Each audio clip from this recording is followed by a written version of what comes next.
So, good afternoon.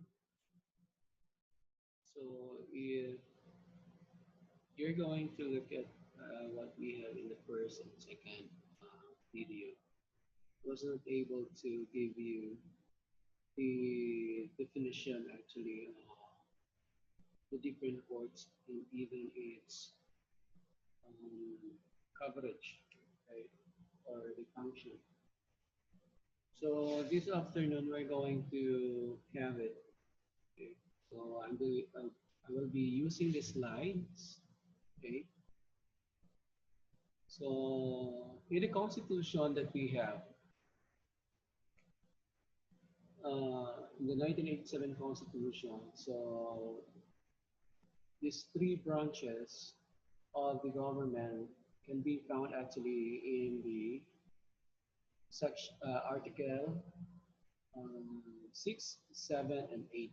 Okay? But the judiciary or the judicial branch was actually put in the article 8. Okay?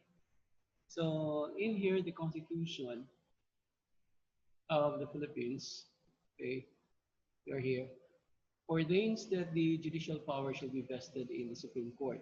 Okay, and I have already stated that one to you. Okay, such as lower courts as may be established by law. So that is actually in Section 1, Article 8 of 1987 Philippine Constitution.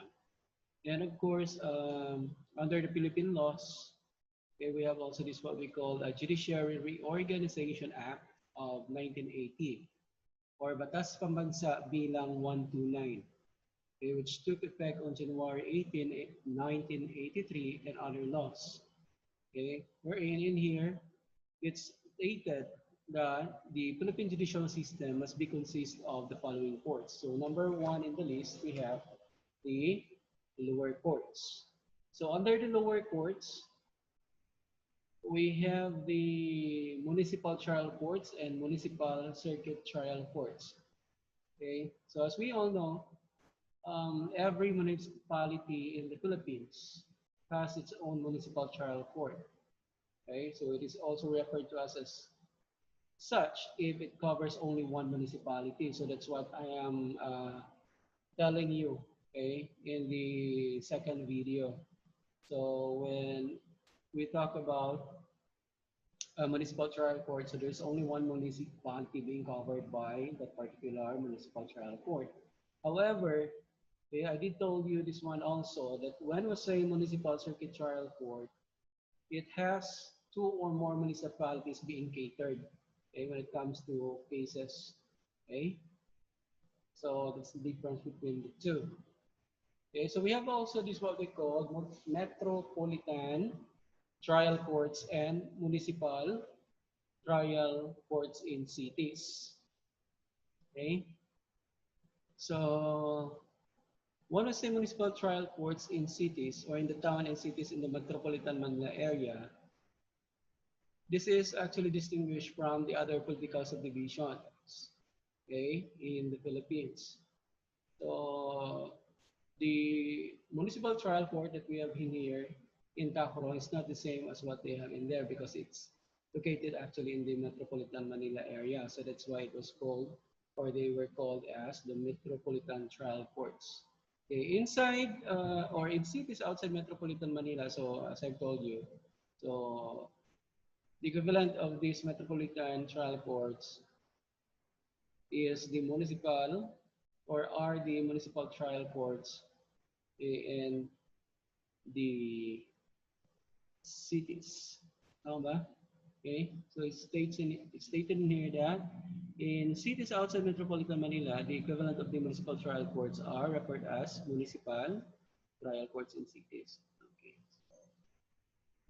so yun po yung kaibahan ng regular na hindi siya na-fall sa tinatawag natin Metropolitan Manila area. Okay. So kapag ulitin ko lang, okay, so kapag ang syudad mo, ang munisipalidad mo ay andun sa Metropolitan Manila area, so lahat ng trial courts doon ay tinatawag nila Metropolitan Trial Courts. But outside the metropolitan area, so the They called it as municipal trial courts. And so that's either in cities or in the municipalities. So we have also number 4 in here, the Sharia courts. Okay, so when I say Sharia, this is catering some or all the cases of our brothers and sisters among Muslims. Okay, and dito, may sinasaad sa batas natin that the equivalent of the regional trial courts in rank are the Sharia district courts. If we have here regional trial court in Tacorong, so there is also this what they call Sharia district court in here. I just don't know if that is a Sharia district court or Sharia circuit court lang siya. Dito banda sa may ano, yung sinasabi ko sa video ko sa pangalawang video ko, yung dito sa may bandang police station, yung may PCSO sa bandang ano po, Comelec, in between Comelec at saka yung prosecutor's office. So sa gitna nun, okay, magkatabi lang sila actually ng prosecutor's office. So andyan po makikita yung Sharia Circuit Court ata yan siya. Okay, if I'm not mistaken. Okay? So yan. So lahat po ng mga uh, tinatawag nating cases po na pinafile po ng mga Muslim brothers and sisters natin. So dyan po yan kinikater. Okay, so iba din po yung approach po nila dyan sa pag-resolve ng kanilang mga different cases. Okay? So, yan. So, there are 5 Sharia district courts and 51 Sharia circuit court in existence today. Okay? So, dito sa Pilipinas. Sa Manila, mayroon din po tayo, of course. Okay? So, nakakalat po yan kung saan mayroon pong mga Muslim brothers tayo. So, may mga korte din po yan. Okay? So, yeah. So, makikita niyo sa mga places na kung saan ay kalimitan yung mga citizens doon ay Maguindanao, okay, Tausug, Maranao, Iranon, and some other tribes, okay, kung saan they are observing the so-called Sharia law, right? Now, number 4, so we have here the Court of Tax Appeals. Okay, the Court of Tax Appeals is actually a special court. And this Court of Tax Appeal is composed actually of a presiding judge and 2 associate judges.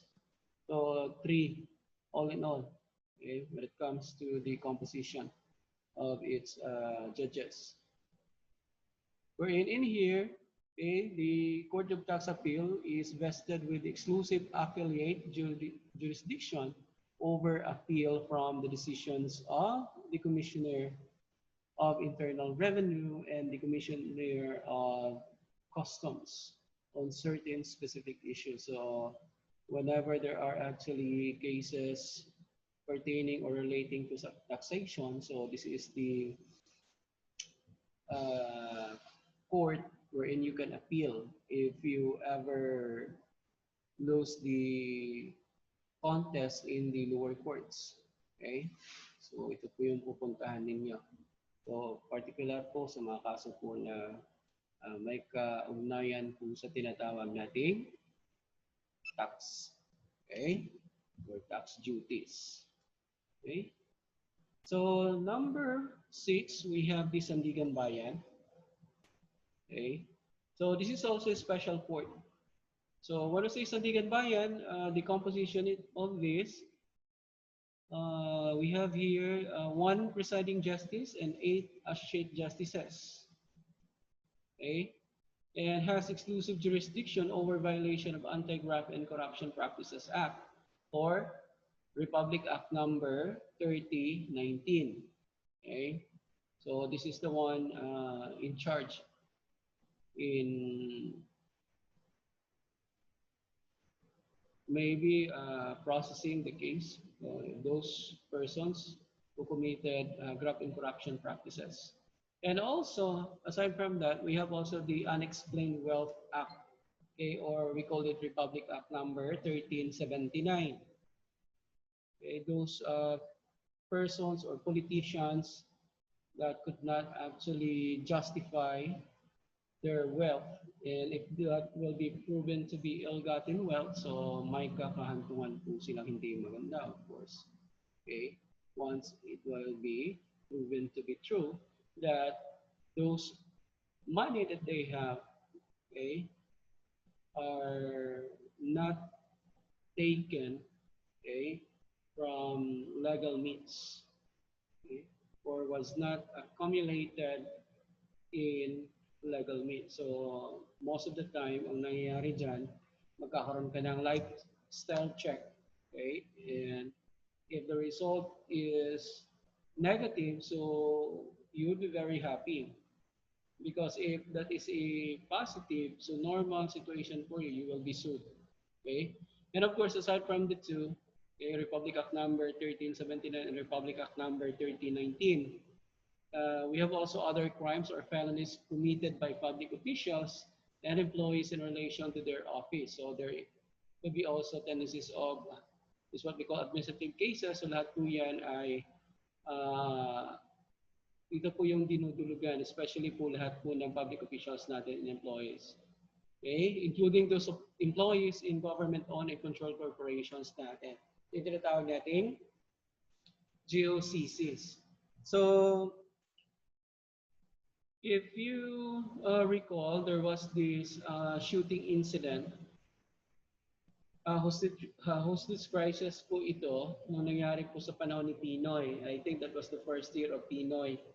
Okay, that there was this policeman who, uh, who hijacked the bus. Okay, and that bus actually is loaded or was loaded of people. Okay, some of them are Hong Kong nationals, and I would say most of them are Hong Kong nationals. Okay, so why he did that was mainly because of his pending case at the Sandigan Bayan.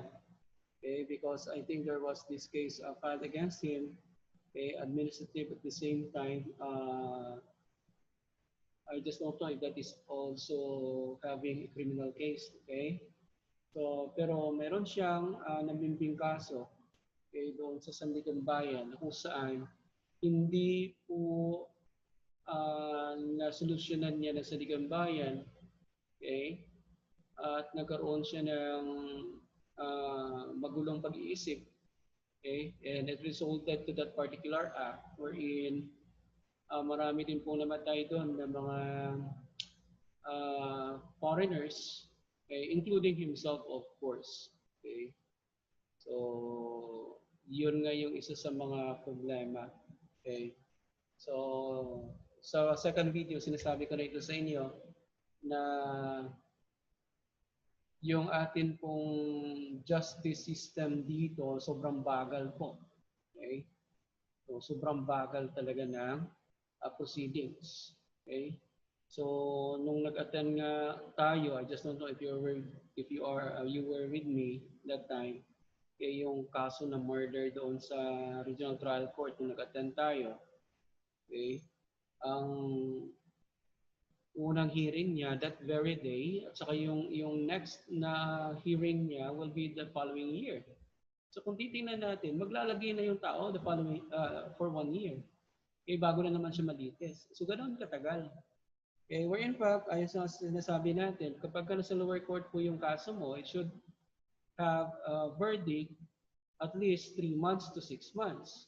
Okay, pag nasa Supreme Court po yung kaso mo, dapat within 1 year or 12 months, dapat may final verdict na rin yan. Okay, so kaso nga lang, of course, ayun ang sinasabi ko, mabagal talaga yung proseso dito. And yung isa sa mga problema din natin, kukunti yung ating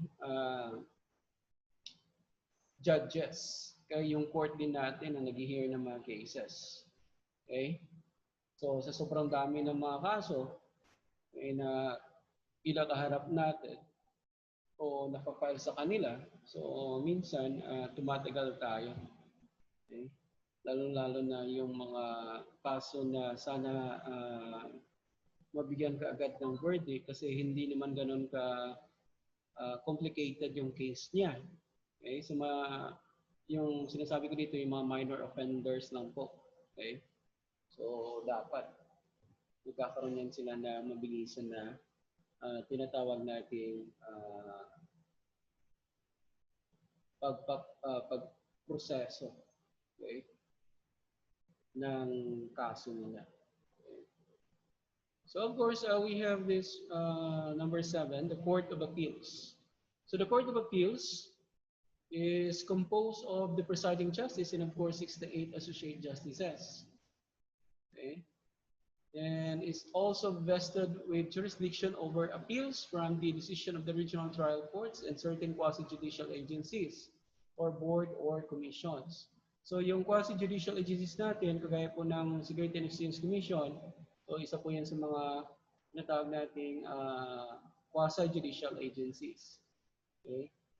And then, pagdating po dito, kasi say for example, nag-file ka ng kaso mo sa municipal trial court, dinatalo ka, then in-appeal mo yung kaso mo kasi may sa tingin mo meron kang laban dun sa maybe hindi nakikita ng municipal trial court judge yung weight ng iyong evidences.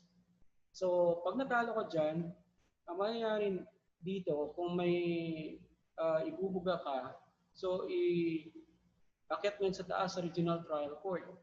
At kung natalo ka na naman ulit doon sa regional trial court, okay, and you believe in yourself na kaya nyo ipanalo yung kaso nyo, so you can appeal this one in the Court of Appeals. Okay? And hindi po dyan nagtatapos. Kapag ka natalo pa rin kayo sa Court of Appeals, okay, at gusto nyo pa rin ituloy, so we have the Supreme Court. So that is the last court that you will have. Okay? So, dito po yan sa setup natin, okay, sa Pilipinas. Okay? So, yan po ang proseso ng pag-akyat ng kaso. Then, of course, we have the highest court, okay, the Supreme Court. Okay? So, this is considered as the highest court in the Philippines. So, there is only one Supreme Court, okay, composed of 1 Chief Justice and 14 Associate Justices.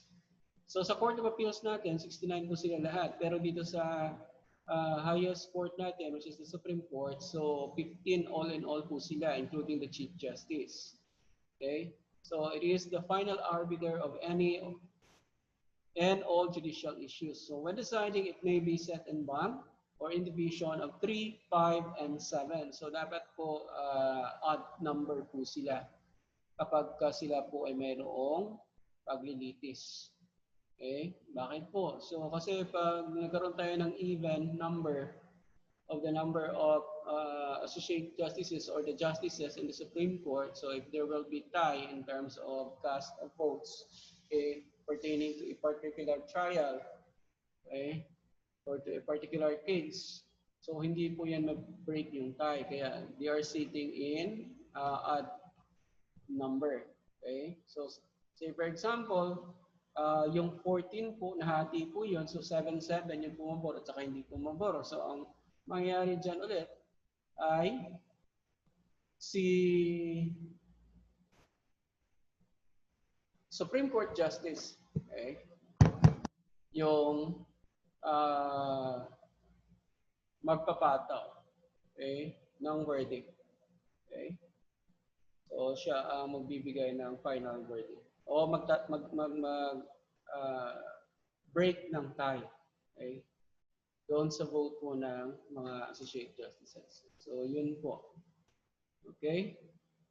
So, ayan.